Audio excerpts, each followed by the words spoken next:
pulled this foot in yesterday or the day before, just to extend this wall on a bit to the end of the house there. And also I'll show you in a minute, I pulled the footing out in the back garden there for the garden wall.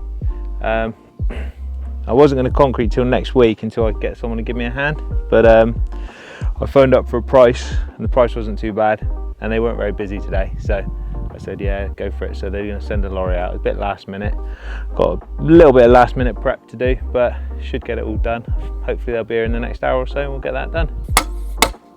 So I'm just quickly knocking up this pad because this is where the air source heat pump's going to go, up against here. So I'm just going to get this pad concreted at the same time, peg it in so it doesn't move around, and then I've got to try and get it pretty much level, and then when the lorry's here should just be able to chuck some concrete straight in there. Easy peasy. What, how bad are we talking, like bent or? A few got scratches in. Yeah. One of them's bent right at the end, so you can still use pretty much the majority of it, but yeah, we'll probably have to pick up 1 or 2 more lengths. How bad are the scratches? One of them is bad, yeah, you can't use it. Oh really? Big dent in it, yeah. Ah, fuck's sake, they're not cheap either, them ones, are they?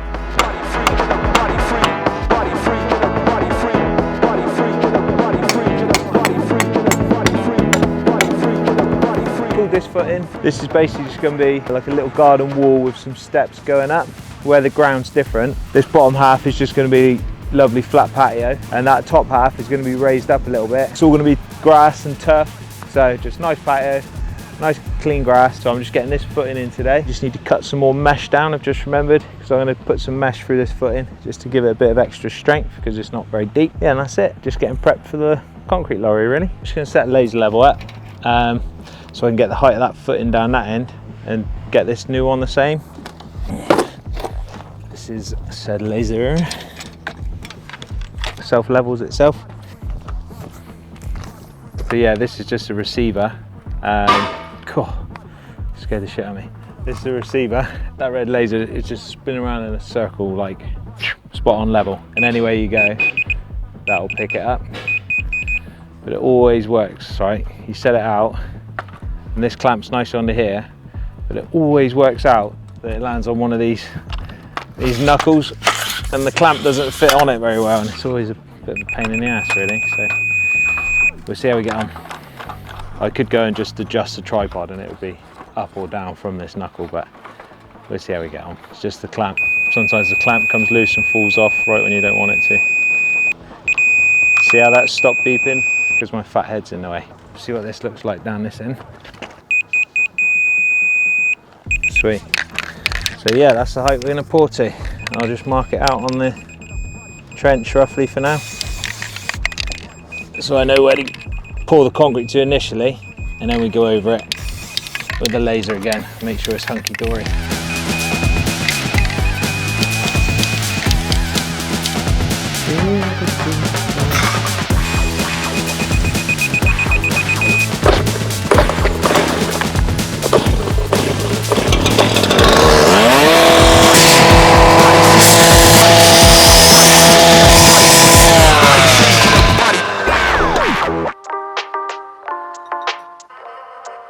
I'm going to put some mesh in these footings. It's only because it doesn't really need it. It's only because the footings are about 200 mil deep in the shallowest bit. It's on good ground, it's on solid rock, and it's a nice wide footing, and the wall's only going to be about this high, so it doesn't need to be a substantial footing. I'm just going to go overboard like I do on most things and just put some mesh in just for bounce. But the mesh, basically the concrete goes around the mesh, goes off hard, and that is just reinforced steel that is gone off solid in your concrete. Like that's that's not going to go anywhere, so it's just an extra bit of strength I'm putting in there. Plasters are finished now, everywhere is skimmed. I'm really happy with it. Like I say, Steve and Andy, they always do like an awesome job, and you think it's the messiest trade probably. Plastering internally is the messiest trade, and they are the ones who leave it the tidiest. Like everywhere's spotless when they're done, and their plastering is spotless. Like look at that ceiling, look how big that ceiling is, and that looks perfect, doesn't it? So yeah, really happy, that's good. That's let everyone else on now, so that's let the decorators on upstairs. I have got the tilers in. I've never used them before, always a bit nervous about people I haven't used before. I've looked at some of their work, seems okay. So I'm gonna let them do the bathrooms. We'll see how good that looks. And if they're spot on, which I'm sure they will be, then they've got to tile all of this floor. So they've got all the kitchen, all the hallway, well, everywhere downstairs is going to be tiled apart from the lounge, which will be carpet. So yeah, let's go and see how they're getting on.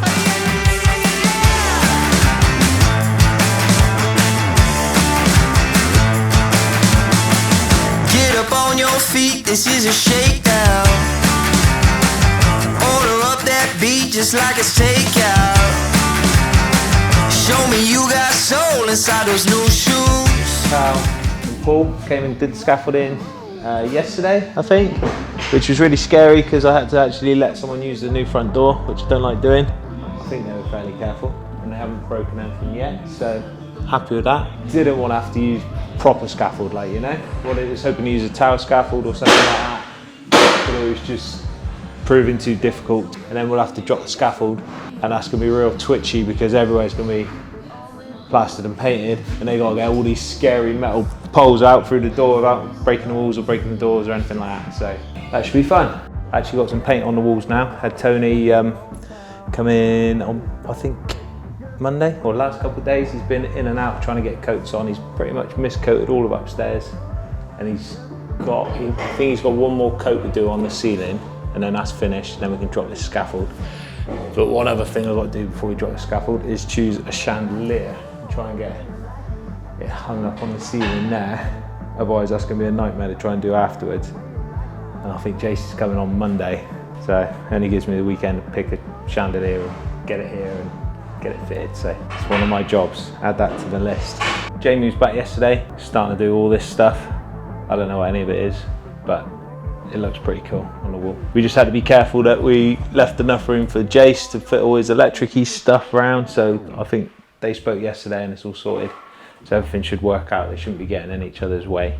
They're trying to keep everything as tight as they can over here so that we can end up with a cupboard, just trying to keep a bit of extra space for us. Been one of them days today. Jay was supposed to be back today to do a bit more, but what happened? A tank in his mate's roof burst or something, and he had to emergency go over there and fix that for the day.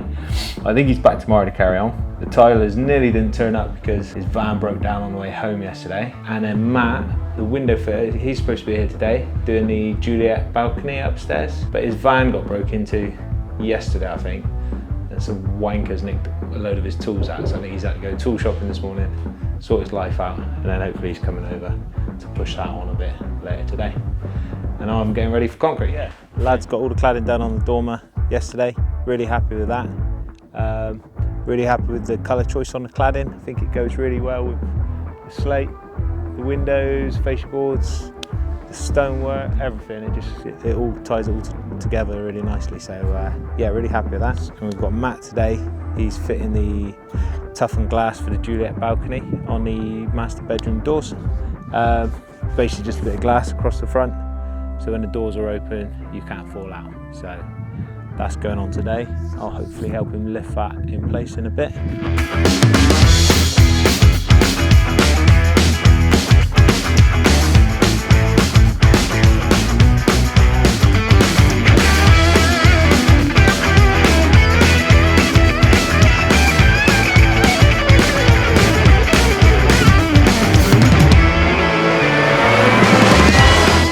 Back in the other side of that wall, because I've got a footing in there.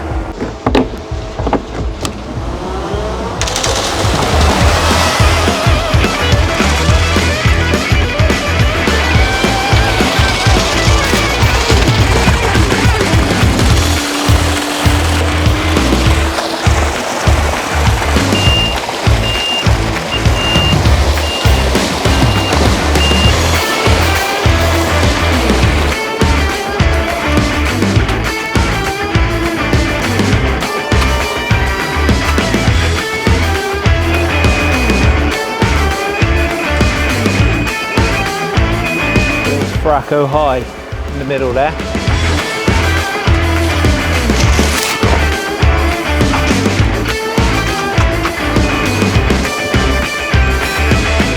Fracco high there.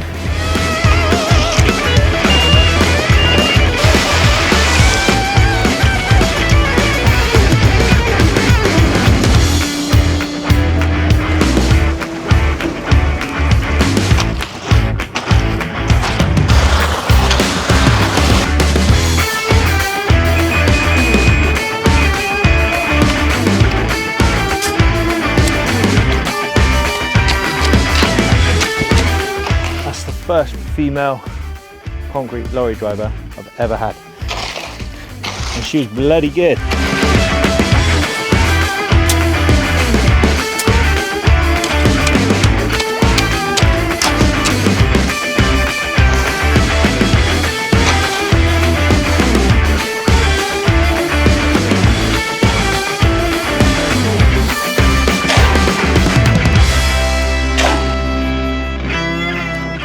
So I found myself where you never want to be when you're concreting. Most of it was level. I ended up a bit low there, so now I've had to jump in, shovel some of that out because we've got plenty there, and just fill it in there. It's crap because you don't want to end up doing that because it's hard work. And now the sun's out and it's red hot and it's all getting a bit tacky, and now it's all a bit lumpy here. So I'm just trying to get it level back to here. The only important bit is that front and that way, which is all spot on level now because that's all garden wall. The walls are returning here, so I just need to get that bit right and that bit right, and ideally along the back, so it doesn't matter if there's a bit of a dip in the middle there where I'm pinching the concrete from, because there's still plenty of depth. All that is like 2 steps that are going to walk you up. So if there's a bit of a dip there, I can fill that in with some concrete later on, but I just want to try and get this footing level round. That's also the trouble with doing concreting on your own on a sunny afternoon, is if you end up with a bit of extra work to do, you've got to do it all.